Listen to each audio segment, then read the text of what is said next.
अस्सलाम वालेकुम। अभी तक आप ऑस्टियोपोरोसिस के मुतालिक जो जानते हैं वो ये एक ऑस्टियोब्लास्ट ऑस्टियोक्लास्ट एक्टिविटी का इम्बैलेंस है जिसमें बोन फॉर्मेशन कम हो जाती है और बोन रिजॉर्प्शन बढ़ जाती है, यानी जो हड्डियां बन रही होती हैं उस तेज़ी से नहीं बनती, जबकि जो उसका टूट फूट का अमल जो होता है वो तेज़ हुआ होता है।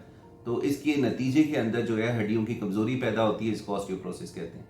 ये किन लोगों में होता है? जो बिल्कुल जिनको कोई पुरानी बीमारी चल रही है, अवॉइड करने से, यानी कि आपको अपने सेडेंट्री हैबिट्स जो हैं, यानी हर वक्त बैठे रहना और कोई एक्सरसाइज का ना करना, उनमें चांसेस बढ़ जाते हैं। तो इसी तरह से स्मोकिंग है, इसी तरह से अल्कोहल है, इन चीज़ों को अवॉइड करेंगे।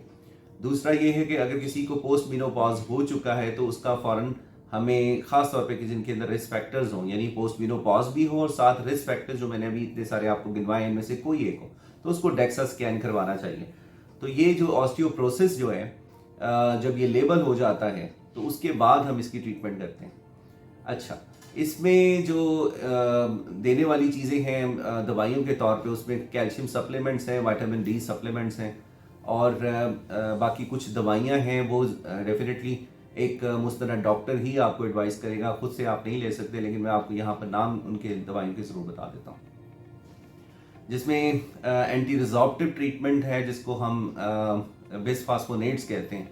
वो मुख्तलिफ दवाइयाँ हैं जो कि हम ओरली यानी मुंह के रास्ते भी ले सकते हैं और आईवी यानी रग के थ्रू भी दे सकते हैं। जो हमारी रगें होती हैं इनके थ्रू भी आईवी ड्रग्स होती हैं। तो उसमें जो शामिल हैं ड्रग्स, एलेंड्रोनेट्स हैं या आइबेंड्रोनेट है या फिर जोलिड्रॉनिक एसिड है। तो ये दवाई हैं जो हम दे सकते हैं। अब इसमें जो आपको ख्याल रखना है, जो ओरल दवाइयाँ होती हैं उसको आपने खाना खाने से यानी नाश्ते से आधा घंटा पहले कम से कम लेनी है और उसको दवाई को पानी के साथ लेना है। और जब आप दवाई ले लें तो आपने कम से कम आधा घंटा लेटना बिल्कुल नहीं है, ना ही कुछ खाना पीना है। बेहतर है कि वॉक करें अगर कर सकते हैं, अगर वॉक नहीं कर सकते तो बैठे रहें। तो ये, वरना अगर आप ऐसे नहीं करेंगे तो आपको ये सीने में शदीद जलन होगी और इसमें इसोफेजाइटिस या गैस्ट्राइटिस के चांसेस होते हैं, उल्टी भी आ सकती है और शदीद जलन भी हो सकती है। तो इसको अवॉइड करने का तरीका यही है।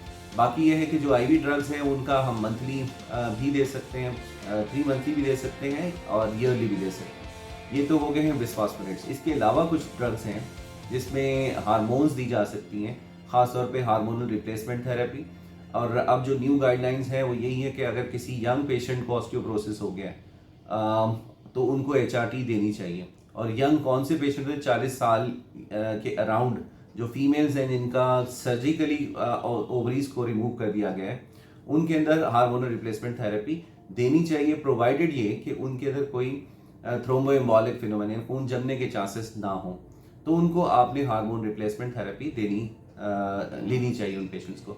और उन पेशेंट्स को जल्द अज जल्द अपने गायनाकोलॉजिस्ट से ज़रूर मिलना चाहिए अपनी हार्मोनल रिप्लेसमेंट थेरेपी के लिए।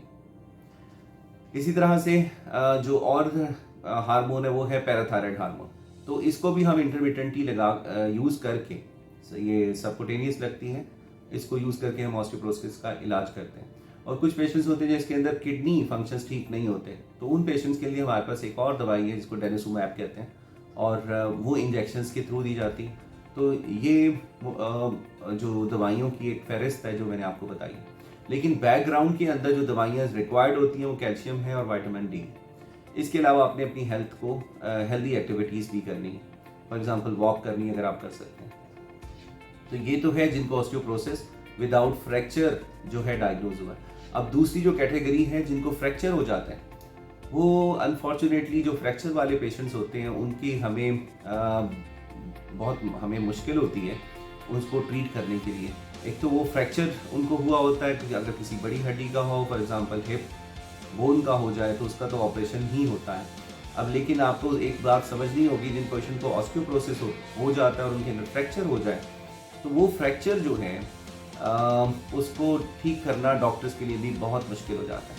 क्योंकि आपको समझाने की गर्ज से मैं ये बताऊंगा कि जैसे कीलें होती हैं, अगर उनको हम दीवार के अंदर सीमेंट वाली दीवार में ठोकें, लगाएं तो वो फिक्स हो जाती है आराम से। तो लेकिन अगर इसी कील को हम किसी कमज़ोर दीवार के अंदर लगाएं तो उसके ऊपर आप ज़्यादा वज़न नहीं लटका सकते और वो कील निकल सकती है।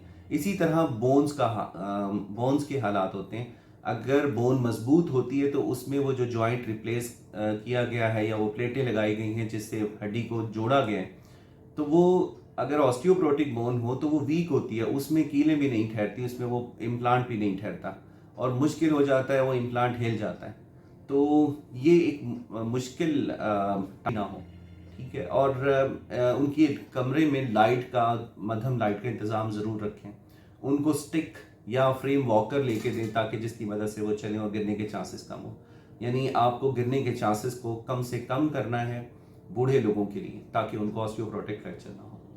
उम्मीद है कि ये वीडियो आपके लिए बहुत इंफॉर्मेटिव होगी और आप सबको ऑस्टियोप्रोसिस से बचने के साथ साथ इसके इलाज के मुतालिक भी बहुत कुछ मालूम हो चुका होगा।